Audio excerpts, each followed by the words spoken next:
এইসব কুলাঙ্গারদের তো রাস্তায় যেরা কুত্তার মতো পিটাইলেও এদের বিচার হইব না। এই যে মারছেন যে কি লিগে মারছস? সম্পত্তির জন্য ছেলেরা বাবার শরীরে হাত তুলছে, বাবারে রক্তাক্ত করছে। কতটা ন্যাক্কারজনক কাজ। হাসপাতালে নিবেন আপনার ব্যাপারে? এই আপনার ব্যাপারে হাসপাতাল নিবেন? হ্যাঁ, কাহিনী দেখেন, মারছে তো মারছে, এখন কাউরে হসপিটালে নিতেও দিব না, নিজেরও নিব না।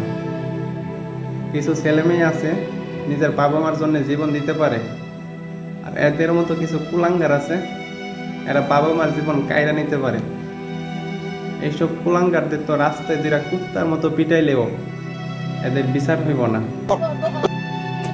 জয়রে মারছে না? জয়রের সাইবুলে যেই জায়গাতে একটা ছেলে একটা মেয়ে সারা জীবন কষ্ট কইরা তার বাবা মায়ের ঋণ পরিশোধ করতে পারে না, এই জায়গাতে এইসব কুলাঙ্গার বাবার শরীরে মার শরীরে হাত তুলে।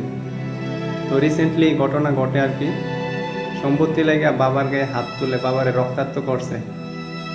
তো কিছুদিন আগেও আমি আমার একটা ভিডিওতে বলছিলাম, বর্তমান সময়ে সন্তান পালন করে বাবা মার কোনো লাভ নাই। বাবা মা বৃদ্ধ হইলে সন্তান বাবা মার কোনো কাজে আসে না, এটা সত্য। যতদিন বাবা মা রুজি রুটি করব ততদিন তাদের দাম আছে।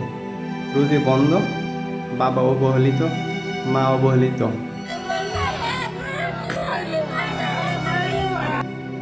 তো আমাদের সমাজে কিন্তু এরকম অহরহ ঘটনা ঘটে। দেখা গেছে যে বৃদ্ধ বয়সে বাবা মার কোনো দাম নাই, ছেলেদের হাতে মাইর খায়। এসব ন্যাক্কারজনক কাজ আসলে কারো কাম্য না।